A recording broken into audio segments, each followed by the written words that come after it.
के रखब अपन सनम, खाई के कहिले तोहर कसम। होके न दे हब दोसर के हम, लेवे के पड़ी चाहे दोसर जन्म है। तोके बना के रखब अपन सनम, खाई के कहिले तोहर कसम। होके न दे हब दोसर के हम, लेवे के पड़ी चाहे दोसर जन्म है। तोके बना के रखब अपन सनम, खाई के कहिले तोहर कसम।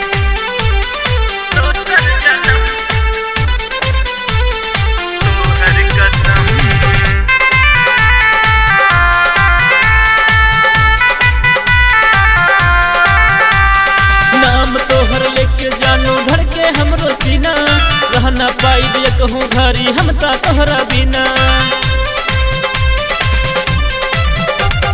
नाम तोहर लेके जानू धड़के हमरो सीना, रहना पाई कहूँ घरी हम ता तोहरा बिना है। होखी माहौल चाहे कितनो गरम, खाई के कहिले तोहर कसम।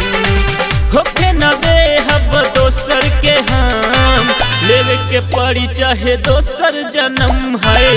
तोके बना के रखब अपन सनम, खाई के कहिले तोहर कसम।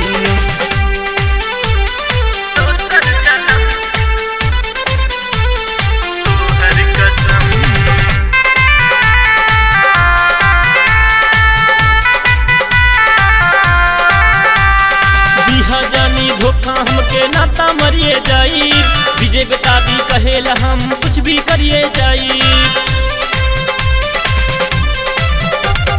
दिहा जानी धोखा हमके नाता मरिए जाई, राहुल प्रेमी कहेला हम कुछ भी करिए जाई। भाई छोड़ब न कबहू कलैया नरम, खाई के कहिले तोहर कसम। होके न दे हब दोसर के हम, लेवे के पड़ी चाहे दोसर जन्म है।